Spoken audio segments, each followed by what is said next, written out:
Thanks for staying with NDTV. You're watching The World Report with me, Arjun, Samar, Mahendran. Let's take a look at what's making headlines this Monday. 8 people have been injured after a man started setting people on fire at an outdoor mall in Boulder, Colorado, officials say.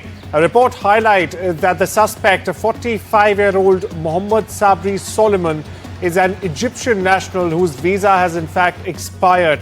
That's correct. The FBI says the suspected act of terror happened during a peaceful event in support of Israeli hostages, which happens weekly after Israel's foreign minister, in fact, called the incident a terrible anti-Semitic terror attack targeting Jews. Now listen in to what the police and, in fact, the eyewitnesses had to say.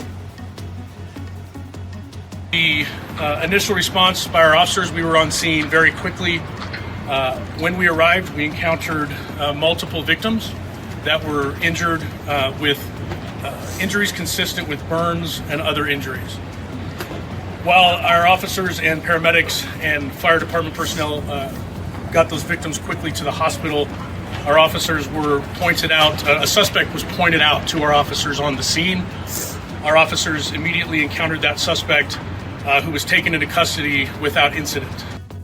A fire, I saw people falling and screaming and crying and tripping, and I saw the attacker have a Molotov. He had 3 Molotov cocktails. One of them he threw inside of a group. At the group, and one lady lit on fire from head to toe. And then the other 4 people were also injured and in a fire, but not as bad as the first one. And then the attacker came out from the bushes and the trees the second time, and he threw another cocktail. And on the second one, he lit himself on fire accidentally. These like shoots of fire, linear, about 20 feet long,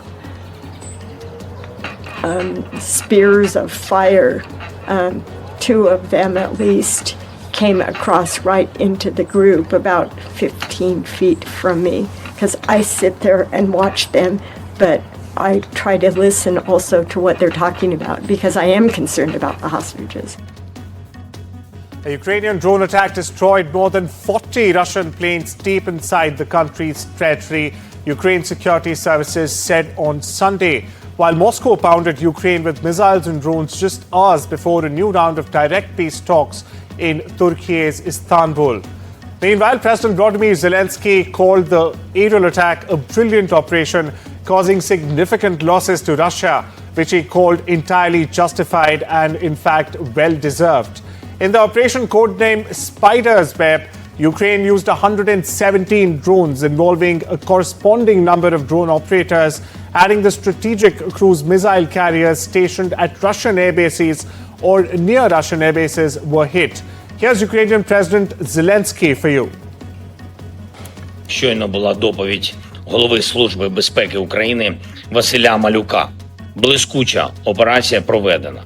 На території ворога виключно проти військових цілей, проти саме тієї техніки, яка використовувалась в ударах проти України. Дуже відчутні втрати Росії і абсолютно справедливі, заслужені їхні втрати. Дякую Службі безпеки, особисто генералу Малюку, також всім, хто був задіяний в операції. Готували операцію більш ніж 1,5 роки. Планування, організація, всі деталі були ідеально підготовлені. Meanwhile, my colleague Shiv Arur decodes why exactly, viewers, this attack was pivotal. Operation Spider's Web, Ukraine's audacious drone strike up to 4,000 kilometers deep inside Russian territory, will go down in the history books of military operations. Volodymyr Zelensky, the president of Ukraine, says it took 18 months to plan, but all it took was 117 drones, each costing a little over $1,000, packed neatly into wooden pallets, fitted into harmless-looking shipping containers, and then sneakily smuggled onto cargo trucks driven by clueless Russian drivers thousands of kilometers from the Ukraine border deep into Russian territory. Russian intelligence didn't have a clue about this. Drone operators operating each one of those drones packed with warheads or munitions were able to fly from those trucks after the lids of those trucks were remotely deployed using satellite communications, and drone operators who were brought very close to the sites, obviously under great secrecy by possible special forces of Ukraine. And then those first-person view or FPV drones of the kind that are made by a couple of Ukrainian companies like TAF or Wild Hornets were able to conduct their strikes. They flew just barely a few kilometers, used AI to detect the weak points of strategic bombers. They had been practicing using vintage bombers in museums in Ukraine, and then wrought absolute hell in different air bases in those regions. Remember, thousands of kilometers away and under great secrecy, this operation was carried out. The net result, drones costing just over $1,000 were able to inflict damage worth potentially billions and theoretically wipe out at least a third of Russia's nuclear bomber strategic fleet. What this means, what could come next, remains in the air, but what is clear is that drone warfare, the paradigm of military operations, the very meaning of deep strike operations against a much larger, better equipped enemy has changed forever. Well, staying with the story, Ukraine and Russia are in fact sending delegates to Istanbul for a second round of peace talks later on Monday. This comes ahead of the Monday's talks. In fact, Ukrainian President Volodymyr Zelensky has said that Moscow is doing everything it can to ensure the next possible meeting is fruitless. The first round of talks for perspective was held on Istanbul on the 16th of May, and it failed to bring about any significant outcome apart from a prisoner swap. Now, the talks will be chaired by Turkey's Minister of Foreign Affairs, Hakan Fidan, with Vladimir Medinsky, a Kremlin aide, leading the Russian delegation, while the Ukrainian side is being headed by Defense Minister Rustem Umerov. Shifting focus to Southeast Asia, where prosecutors with Bangladesh's International Crimes Tribunal have formally charged former Prime Minister Sheikh Hasina with crimes against humanity, alleging a role in ordered mass killings during a nationwide uprising last July. Now, these charges submitted by Chief Prosecutor Mohammad Tajul Islam and his team accused Hasina of, in fact, being the chief instigator behind the violent crackdown that unfolded during the July and August unrest in 2024. Now, the trial against Hasina is to continue today. Meanwhile, listen into what the prosecution had to say. Joint criminal enterprise এবং command responsibility. বাংলাদেশের তৎকালীন প্রধানমন্ত্রী তথা নির্বাহী বিভাগের প্রধান, বাংলাদেশ আওয়ামী লীগের সভাপতি এবং 14 দলের জোট প্রধান হিসেবে আসামি শেখ হাসিনা ছিলেন সকল ক্ষমতা এবং কর্তৃত্বের সর্বোচ্চ কেন্দ্রবিন্দু। একজন শাসক হিসেবে সকল গুরুত্বপূর্ণ সিদ্ধান্ত তিনি এককভাবে গ্রহণ করতেন। তার সকল রাজনৈতিক এবং প্রশাসনিক সিদ্ধান্ত বাস্তবায়ন এবং সমর্থনের মাধ্যমে অধীনস্থরা তাকে সন্তুষ্ট করে তার কৃপা দৃষ্টি লাভ করার জন্য সর্বদা সচেষ্ট থাকত। জুলাই বিপ্লবে সংগঠিত সকল মানবতা বিরোধী অপরাধের প্রধান এবং একমাত্র কারণ ছিল যে কোনো মূল্যে শেখ হাসিনাকে ক্ষমতায় টিকিয়ে রাখা। Shifting focus to West Asia, where the Israeli military released drone footage of what it said were armed masked men firing, in fact, at civilians trying to collect aid in broad daylight in the southern city of Khan Yunis on Sunday.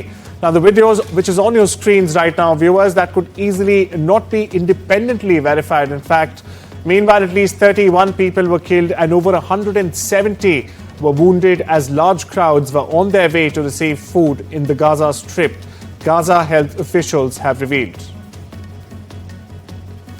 And climate campaigner Greta Thunberg and 11 other activists have set sail for Gaza on a ship aimed at breaking Israel's siege, as they say, of the devastated enclave. The sailing boat Medellin, operated by the activist group Freedom Flotilla Coalition, departed from Sicily, southern Italy, on Sunday.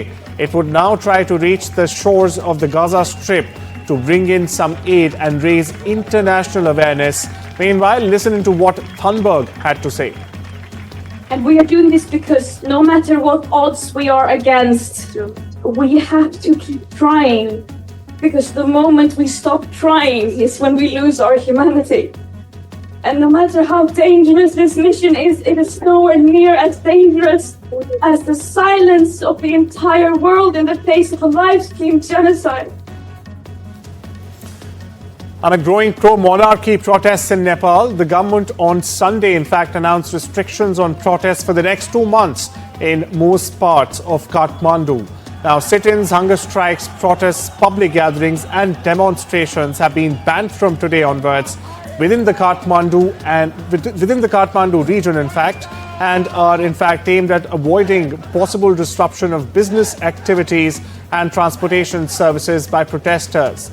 Now, meanwhile, viewers, the police have released 7 pro-monarchy supporters, including former Home Minister, who were in fact detained for trying to enter a restricted area in Kathmandu on Sunday afternoon. Trump-backed conservative Karol Nawrocki is in a very tight race. In fact, won Poland's weekend presidential runoff election, defeating the centrist mayor of Warsaw in a blow to the country's pro-European Union government. Now, the result was a surprising turnaround from the projections, where Nawrocki, a conservative historian and former boxer, was trailing his liberal rival. Nawrocki received help from Washington, having visited Trump briefly in the Oval Office only last month, with U.S. Homeland Security Secretary Kristi Noem urging Poles to vote for him. Meanwhile, Poland's president is a largely ceremonial role with limited influence on foreign policy and defense. Nawrocki is likely to continue to use his presidential power of veto to in fact block Polish Prime Minister Donald Tusk's pro-EU program. In a historic vote on Sunday, Mexico held its first ever judicial elections, where voters cast ballots to choose between some 7,700 candidates vying for more than 2,600 judicial positions. Now, shifting appointments based on a system of merit and experience. Many view this move as an attempt by those in power to seize on their political popularity to gain control of the branch of the government, which until now, viewers, was out of their reach. Yet Mexican President Claudia Sheinbaum of Morena rejected criticisms, insisting that the election, in fact, would only make Mexico more democratic. After roughly 6 months of political instability involving numerous presidential impeachments, South Korea will finally vote for a new president in snap elections to succeed embattled Yoon Suk-yeol, the ousted former leader who plunged the country into chaos. How did he do this? Well, by declaring martial law last December. Now, among the frontrunners are Lee Jae-myung of the Liberal Opposition Democratic Party, a former mayor and a governor who narrowly lost to Yoon in the 2022 elections. Among the biggest issues facing South Korea are deep political divisions in the country between those, in fact, who supported Yoon and those who protested his decision of imposing martial law. According to cancer research UK, the drug works by blocking estrogen from getting into the breast cancer cell, which researchers in fact hope can then stop or at least slow the growth of cancer. Breast cancer patients given the drug in the trial reduced their chances of the disease progressing by 52% compared to standard therapies. Well, it's time we take a quick break. I'll see you on the other side.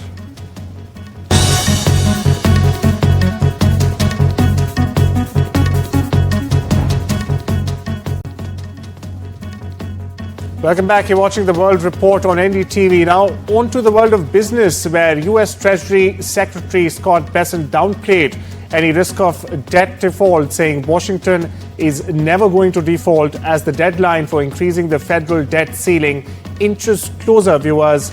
And amid concerns also that President Donald Trump's one big beautiful tax bill could further aggravate the country's fiscal situation.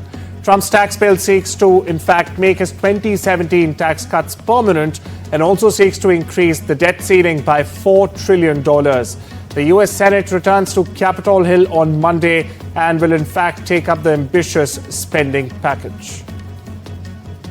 Federal Reserve Governor Christopher Walter said on Monday that interest rate cuts remain possible later this year, even with the Trump administration's tariffs likely to push up prices temporarily.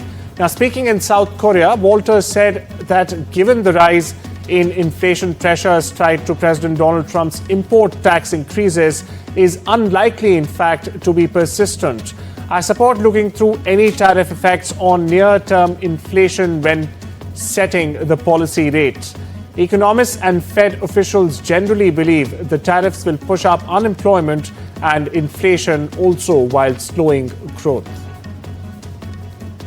Over in the East, China has accused the US of seriously violating a trade pact between the two countries and has also vowed, in fact, to take measures to defend its interests, diminishing any possible direct talks with the US and the US in near future. In fact, in a statement, the Chinese Commerce Ministry accused Washington of introducing a series of discriminatory and restrictive measures, hitting back at President Donald Trump's claims that China had totally violated the agreement. Now, during talks in Geneva last month, the two countries reached a deal that would temporarily allow their reduce their tit-for-tat tariffs, which had soared as high as 145%. However, since the talks have stalled and tensions between the two economies have been soaring.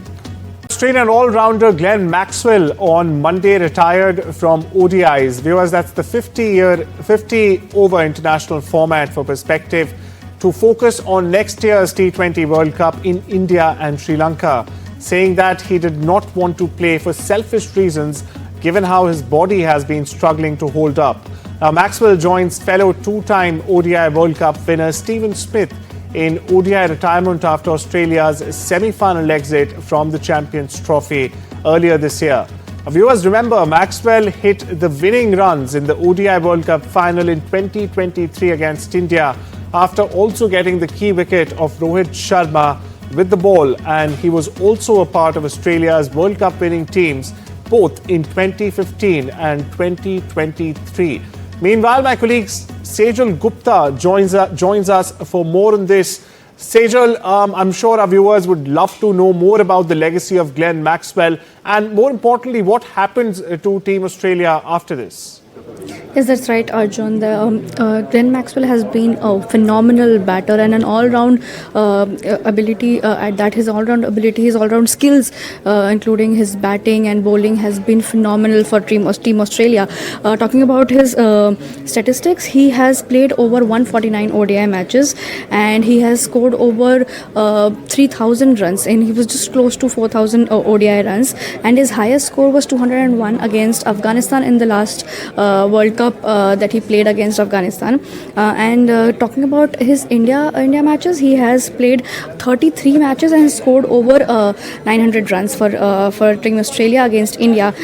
We should not forget that he has already scored 4 centuries in the ODI format with 23 50s. He has also scaled 77 wickets in this ODI format. So he's been one of the most important assets for Team Australia in the ODI setup. But considering his form and everything, I think he's decided to take a break from ODI format, and he will continue to play for the T20I World Cup. And considering his test form, I don't think that he is likely to be selected in the red ball format. But that's more on that for Glenn Maxwell, and I think he's eyeing the next T20I World Cup. June marks the start of Pride Month to, in fact, commemorate the riots held by members of the LGBTQ+ community against a police raid that took place at the Stonewall Inn in New York City on the 28th of June in 1969.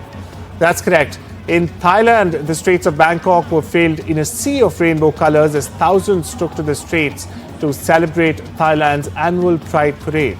Now, the parade is the first to be held since Thailand legalized same-sex marriage only earlier this year. Listen in to what the parade attendees had to say. I think as a queer person, it's just so important for me to be here because I feel like I'm proud of my identity and who I am, and just to be in the company of all these other people who have also embraced it for themselves. So yeah, I feel like that's what it means to me, just to be open and be honest about who I am. Well, that's all the updates we have for you this Monday. Take care and have a wonderful day.